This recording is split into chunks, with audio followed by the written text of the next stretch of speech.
정하는 요인 사이에서의 상호관계를 나타냈는데 지금 이제 비생물적 요인이 생물적 요인에 영향을 주는 걸 우리가 이제 작용이라고 하고, 그리고 이제 생물적 요인이 비생물적 요인에게 영향을 주는 걸 우리가 이제 반작용이라고 얘기를 하지.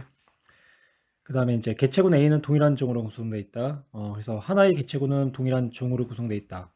그래서 A는 동일한 종으로 구성되어 있는 거 맞고, 개체군 C가 토양을 비옥하게 만드는 것은 작용에 해당한다. 이건 이제 C는 이제 생물적 그 요인에 속하게 되는 거고, 그리고 이제 토양이라는 거는 비생물적 요인에 영향을 주는 거지. 그러면 생물적 요인이 비생물적 요인에게 영향을 주는 것을 우리가 뭐라고 하냐면 반작용이라고 하지. 그래서 이제 니은은 틀린 내용이 돼. 식물의 광합성이 공기 중에 산소 농도를 변화시키는 것은 기억에 해당한다. 그렇지.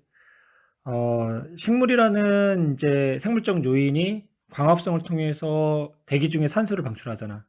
그러면 이제 그 비생물적 요인의 산소 농도가 증가시킬 거라고. 그래서 이제 디귿은 맞는 이야기가 돼. 그래서 답은 4번.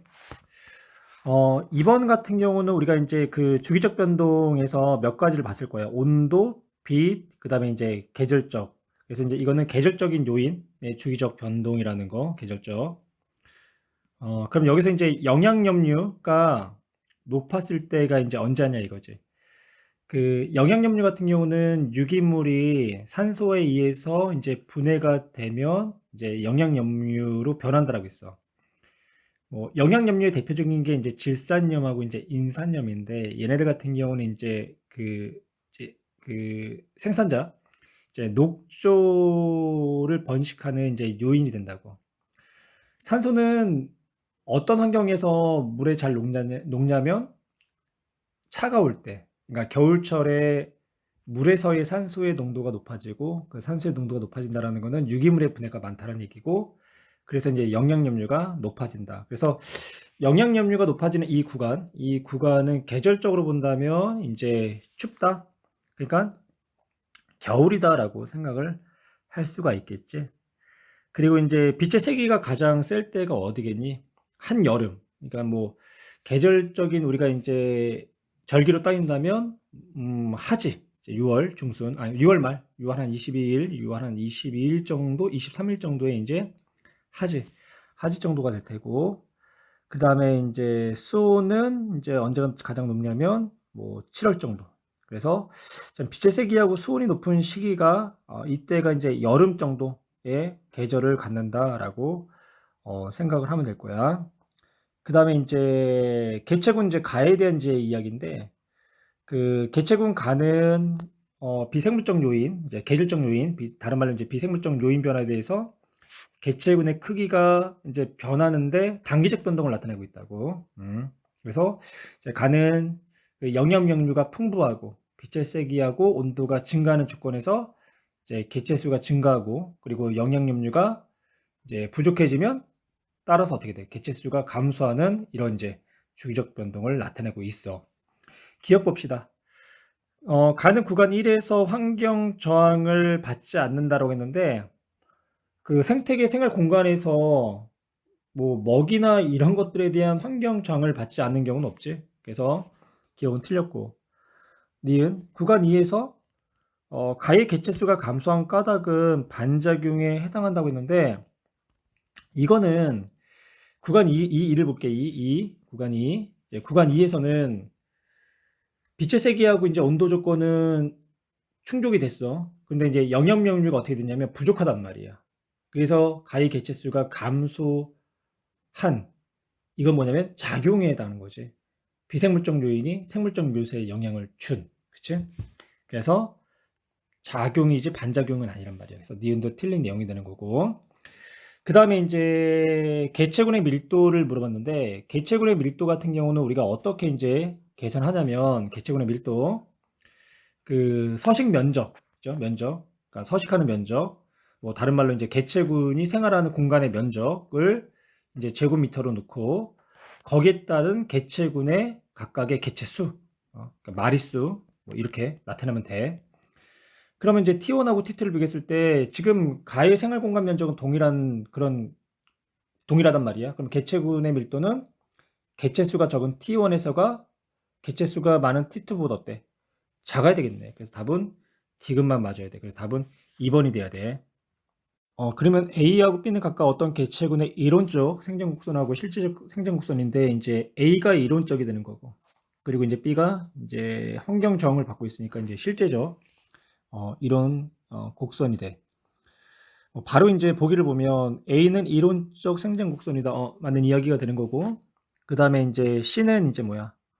환경 수용력. 그러니까 환경 수용력 이상으로 개체수가 증가할 수가 없다라고 있어. 그래서 환경 수용력을 증가시킬 수 있는 방법은 환경 저항을 줄여주면 돼. 그러면 최대 개체수가 증가할 거고, 그러면 최대 개체수가 증가하는 거에 해당하는 환경 수용력도 늘어나게 될 거라고. 그래서 일단 C, 환경 수용력이다. 맞는 이야기가 돼. 디귿 봅시다. T1에서 사망률에 따른 출생률과 그 다음에 이제 B에서의 T1일 때의 사망률의 출생률을 물어봤는데, 이거는 이제 그 개체수가 일단은 B를 보면 개체수가 더 이상 증가하지 않잖아. 그럼 개체수가 더 이상 증가하지 않는다는 거는 출생을 하지 않고 사망을 하지 않았다는 게 아니라 출생을 한 만큼 사망을 했기 때문에 B에서의 사망률에 따른 출생률의 비율은 1값이 돼야 돼. 근데 이제 A에서는 개체수가 뭐야? 그래프의 기울기를 보니까 증가하는 기울기잖아. 그래서 이때는 사망률분의 출생률이 1보다 크다라고 한다고. 그래서 사망률분의 출생률은 시간에 따른 개체수의 기울기에 해당한다라고 이해를 하시면 돼요. 그래서 디귿은 틀린 내용이고 정답은 3번. 4번 볼게. 개체군 내라고 했어. 개체군 내. 그러면 개체군 내와 같은 말이 뭐냐면 같은 종끼리, 그래서 종내라는 표현을 썼지. 그래서 종내 상호작용. 종내 상호작용에는 어떤 것들이 있냐면 뭐 텃세도 있고 순위제, 리더제, 사회생활 이런 것들이 있다라고 있어. 그러면 이제 이건 뭐 단순하게 이제 암기에 해당하는데, 그 사자는 사회생활하는 종에 해당한다라고 했어. 얘는 이제 사회생활이 아니라 뭐야? 가족 중심으로 이루어진다고 했지. 그래서 얘는 사회생활이 아니라 가족생활을 한다라고 이제 표현을 해야 돼. 그래서 사자들은 다 이제 새끼가 커가지고 어른 사자가 될 때까지, 그러니까 독립할 때까지는 가족생활을 이루다가 그 위에는 이제 또 다시 또 다른 이제 독립한 사자가 또 다른 또 가족을 이루고 또 그런 게 반복한다고. 뭐 인간이 살아가는 거랑 똑같지? 니은 봅시다. 리더제는 리더 외에 개체 순위가 다 있어. 순위가 없는 게 아니라 리더제에는 리더 이외에 개체 순위가 다 있다. 그쵸? 순위가 없는 게 아니지. 디귿 텃세는 개체를 분산시켜 개체군의 밀도를 조절한다. 텃세의 대표적인 예가 까치라고 했어. 그래서 텃세는 이제 자신의 이제 생활 공간에 다른 개체가 들어오면 그거를 막아. 그러니까 막는다라는 건 달리 표현한다면 분산시켜주는 효과를 나타낸다라는 거야. 그러니까 다양한 공간에서 다양하게 살 수 있는. 그래서 디귿은 맞아요. 그래서 이제 정답은 기억 틀렸고요. 리더즈에서 리더 이외의 개체 순위가 없다. 맞네. 그렇지. 리더즈에서 리더 외의 개체 순위가 없다. 그래서 디귿, 니은이 맞아야 되겠네. 그래서 답은 5번. 5번. 표는 개체군 내 상호작용, 이것도 역시 마찬가지로 개체군 내, 다른 말로 종내. 호랑이는 자신의 영역에 따른 개체의 침입을 봐봐. 개체 침입을 하지 못하도록 막는다. 그러니까 자신의 생활 공간에 다른 호랑이가 침입하는 것을 막으니까 이게 뭐야? 텃세가 되는 거지. 그다음 닭은 모이를 먹는 순서가 정해져 있다. 그래, 이걸 우리가 이제 뭐라고 하냐면 순위제. 근데 순위제하고 리더제는 좀 차이가 있다고 있어. 그래서 5번의 정답은 텃세하고 순위제니까 그래, 1번. 가는 생태계 구성 요인 사이의 상호관계 중 일부를 나타냈는데, 이제 기억은 생물적 요소가 비생물적 요소에게 영향을 주는 거니까 얘는 반작용. 그리고 디귿은 반대 과정이니까 작용. 그리고 니은 같은 경우는 서로 다른 개체 즉 군집 내의 상호작용이 되겠죠. 그 다음에 나루가 봅시다. 이제 1형 같은 경우는 초기에 생존율이 높고 후기로 갈수록 생존율이 작으니까 이건 이제 사람이나 대형 포유류. 3번 같은 경우는 초기에 생존율이 줄다가 후기로 갈수록 이제 생존율이 계속 이제 상태를 유지하고 있는 거, 이제 굴이나 물고기, 이제 물고기 종류가 될 거고요. 그 다음에 이제 2형 같은 경우가 이제 우리가 교과서에는 다람쥐랑 굴이 아니라 히드라가 이제 얘로 나와 있고. 그러면 기억 구간 1에서 사망률은 A가 B보다 높다. 1에서의 사망률은 1형 같은 경우는 거의 이제 생존 개체수가 유지가 되는데 2형 같은 경우는 급격히 줄어들고 있죠. 그래서 구간 1에서 사망률은 A가 B보다 높다. A가 1형 개체군이었으니까 B는 3형 개체군. 그래서 A가 B보다 높다. B가 3형이니까 B가 높죠. 그래서 기억 틀렸고.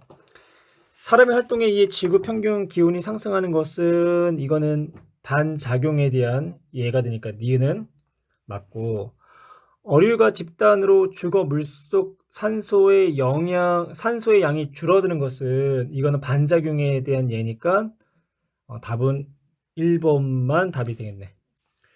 7번으로 갈게요. 그림 가는 어떤 나무를 나는 이 나무의 잎 기역과 니은의 단면을 나타냈는데, 기역은 이파리가 굉장히 두꺼워. 우리가 이걸 양엽이라고 표현하는 거고, 그리고 니은은 이파리의 두께가 얇아. 이걸 우리가 음엽이라고 표현한다고. 울타리 조직, 엽록체가 빼곡하게 들어있는 이 부분을 우리가 울타리 조직이라고 하고, 그 밑에 듬성듬성 있는 부분을 우리가 이제 해면 조직. 그래서 이제 울타리 조직과 해면 조직은 우리가 이제 광합성이 활발한 이제 그 조직으로서 우리가 이걸 다른 말로 유조직이다라고도 얘기를 한다고. 그래서 양엽은 울타리 조직이 발달되어 있고 음엽은 덜 발달되어 있다라고 생각을 하면 돼. 대신 이제 양엽은 이제 좀 두꺼워. 면적은 좁은 반면에, 근데 이제 음엽은 얇은 반면에 굉장히 이파리가 넓다라는 그런 특징을 갖고 있지. 그래서 양엽 같은 경우는 말 그대로 빛이 강한 곳에서, 그리고 이제 음엽 같은 경우는 빛의 세기가 이제 약한 곳에서 얘 이제 이파리다라고 생각을 하시면 돼.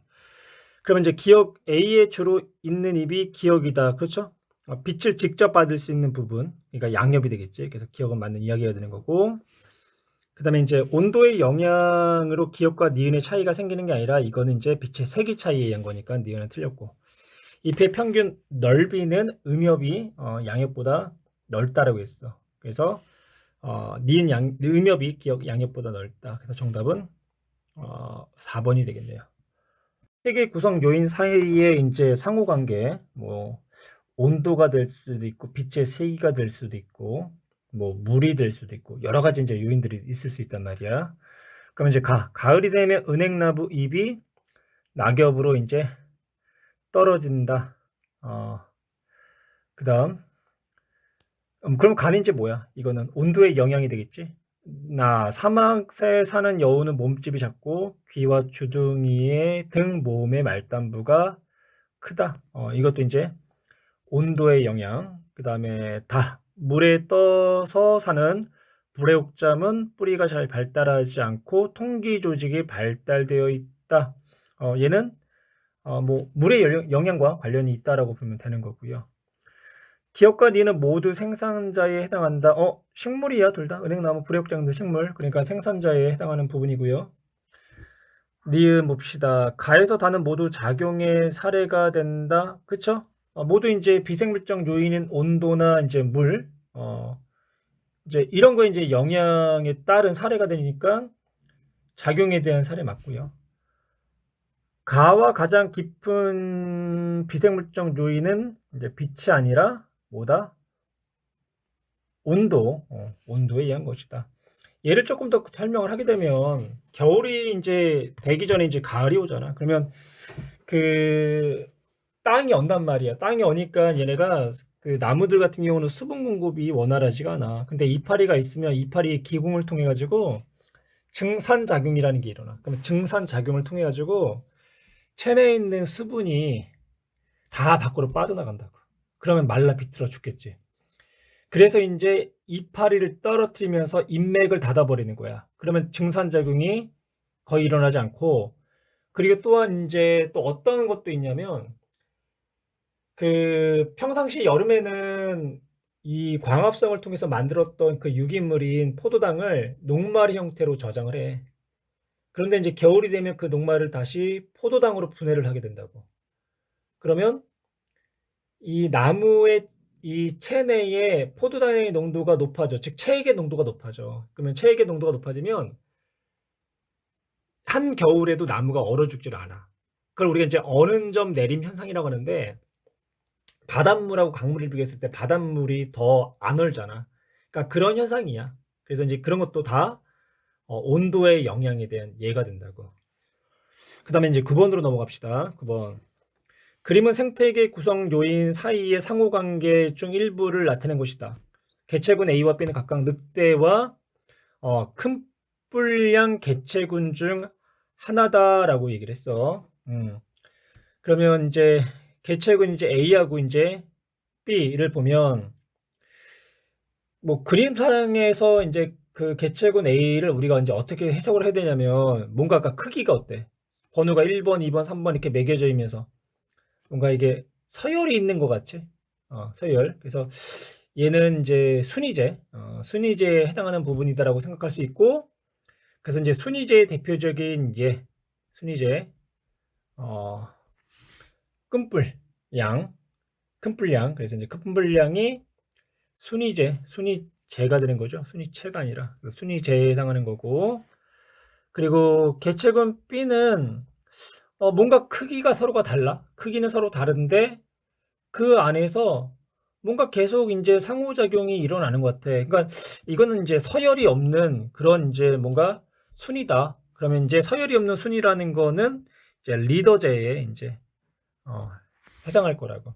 그럼 리더의 대표적인 예가 이제 뭐 기럭이나 이제 늑대, 이제 그게 리더제의 대표적인 예가 되는 거지.